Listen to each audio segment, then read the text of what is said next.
Good day, everyone. Another beautiful moment to be on the set of Inspired by Titilope, Owolabi. I mean, we got a lot of messages because you guys have been anticipating the next episode, and the next episode is just right here. I am Robin Emmanuel Oluwafemi. For short, you can call me Rio, and I'm again with my Oga at the top.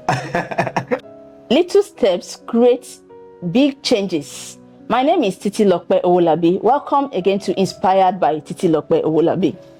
She's always bringing you that fantastic theme, that fantastic statement or word, so you want to call it. And I'm so pleased to be on this set with her. Our last episode, maybe that is why I've been getting so much of what happened next, what happened next. So we are here now to talk about what happened next. You eventually got to meet one of your old colleagues that works with Air France while you were working with Oceanic Bank. And by God's grace, things continue to change. Now, I want to know the little step, because you started with little step. I want to know the little step you took that creates this big change that we have now. Right? So I want to ask, you said this person is into logistics and this person probably introduced you to logistics business and all. But I want to know how it happens. The world want to know how it happened. Inspired us with your story, okay. Madam Titilope Owolabi. Okay, so the whole logistics business started from me working with somebody that has a logistics company, which was my former colleague that I met. And she said she was going to give me a job because she thought within herself that having to work as a sales girl for 15,000 naira won't make sense because of where she knew me from. So I give that to her. Thank you so much for giving me that opportunity to work in your company. And I worked there as a representative, as a staff rather, and boom, COVID started. And we had to close down. Everywhere has to be shut down in Nigeria, which I now told her that she should allow me to be coming to Gowon Estates, which I originally would have been working. Sorry, I want to get something. Did she later employ you to work for 15,000 naira? No. She employed me to now work for 50,000 naira as against the 15,000 naira that I got on the text that made me go and meet her. In the same place? In the same. She has a company. She has a logistics company that runs in airports. Okay. So she now said she will take me there instead of her taking me in as a sales girl. And that's why I'm saying thank you to her once again. Yeah, so you got 50,000 naira job instead of 15,000. Yes. That's where the little step came from. Yes, that's where it came from. And thank God that I took that step. That I stood up from my house, went to her, not thinking, not minding the amount, because it wasn't about the money. So it's about me being busy. I wanted to be busy. That's all. So anyway, I started working with her, and at some point, I had a domestic accident at the shop. She took me to the hospital, drove me home, and she was like, okay, this house, let's change it, let's give you a loan, because I had taken the business up in Gowon Estates. Because as at that time, it was just only one airline that was flying, and that's Korean Airline during COVID. And that airline, she partnered with them. So I told her that if you could move that to Gowon Estates, and she agreed. And I told her to make me flyers, and I started marketing, and boom, people started coming in, businesses started coming in. How did you do the marketing? I will stay on the streets. I'll stay on the street and share flyers. I went from estate, alone, not without any music. I'll go from estate to estate. I will go and knock the door and give people flyers. And you were getting customers? And people started coming. People started noticing. They will ask you, where is your office? And I'll tell them. I started coming in. And from us selling and making photocopy of 15 naira, 18 naira, we started making logistics, turnover of 250, 500, 1,000, yes, 1,000 till 4 million.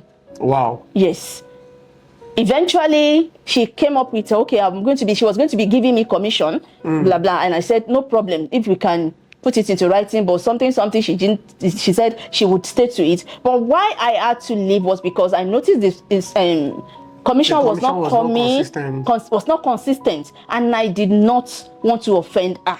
because you know she helped me. Because if she had not allowed me to work in a logistics company, and if she had not given me that 50,000 naira, probably I would still be doing the sales girl or something. So I give that to her. So I had to leave there. I said I was going to leave that particular month, but eventually she came and said I should stop, and I stopped. Why was that? I don't know. Did you offend her?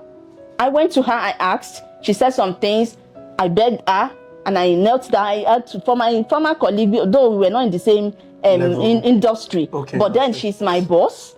Now she's my everything to me. So I had to kneel down and beg her and ask her to pray for me, and she gave me a blessing, and I left. And leaving a job or her sacking me does not translate to I was going to go and start a logistics company. I had wanted to go back to my event planning, flying back to my planning. Flying puff by the roadside. Wow, Jesus Christ! But then there was no money. I had to go to what's the name of these people? Loan company. Microfinance bank. Yes, microfinance bank. I remember that I went there forth and back. They almost asked me for my kidney. Thank God you did not give. But thank God I did not give them. Eventually, they came to my house and they said, they cannot give loan to me because of the house I am living in. That the only thing that is 18 rooms and 1 toilet. I remember what that lady said. I wouldn't have given you loan. The only thing that is sellable in that house was my spoon soup, chibiobe. Mm-hmm. That was soup the only spoon. thing. Soup spoon. That's the only thing. So if they give me 200,000, how will I pay back? Be able to pay back? But then I already had my plan. I already begged my landlady that I was going to put show glass in front of her house, and the good woman with a good heart had agreed for me to put it, but there was no money. And then I had to stop. I went back to God. I prayed, and boom! One of my customers that I marketed. You went back to camp. I didn't go back to camp. I did the prayer in my room. In your room. In my room in Shasha. In that one room, 18 rooms, 1 toilet, 1 bedroom. So I prayed, and then some people will call me. I'll tell them to go back to my boss. That I marketed them because of our business. They should go back. A lot of people went back, which I thank God for. But there's this particular man, Mr. Emeka. He insisted that he wanted to see me. Seeing me does not mean that he wanted to date me. He's married and he's still married. No, because that's why I said in our past episode that relationship matters in life. And he told me, I remember the day we met, he told me, start something. You cannot be sleeping in the house. This thing that you marketed, that you did for somebody, do it for yourself. I was like, I do not have the tools. I do not have the equipment. I do not have computer. I don't have anything. He just said, start. And I told him, okay, I live in Shasha in 18 rooms. Will people trust me with their load? You understand? He said just start, and that's how I just went to airport. Don't forget that I worked as a banker in NACO. I went back there. I tried to do a search. I got somebody that was already registered with this same airline, and that person started doing the business for me. And from there, I called that particular company. I don't want to mention name. I asked them, how do I register with you guys? I want to partner with you. And they told me the requirements. Fortunately for me, when I was running Ekaris Enterprise was registered as a business name.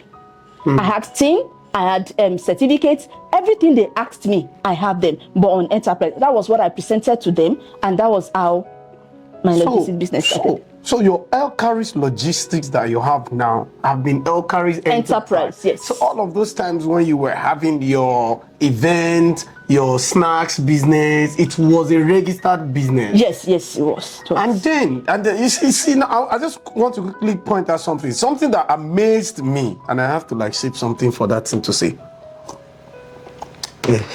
So that my mind can be very calm. Was that you like to make impact?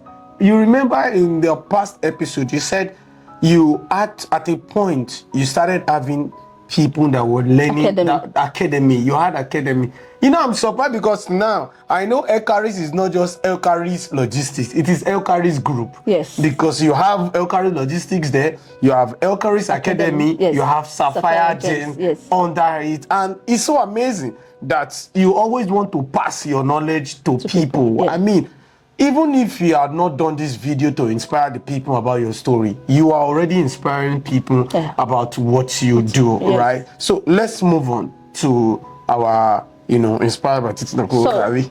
So I registered with this particular, thank you, Mr. Rio. I registered with this particular airline, Korea. And I started, and I went back to NACO. Don't forget that this same NACO was where I worked as a banker for close to 6 years, wearing suits, wearing awies and curtains. Well, you know how we move now as banker. I had to go back and start dressing like that, and start telling people this is what I do now. So you still wear your suit? I don't wear suits, but now I will dress well. Just dress yes, corporate. Corporate. Then you go back to say, "Oh, I'm not a banker now. I'm a logistic person." Yes, and they will say, "Okay," because so a lot of them still remember me.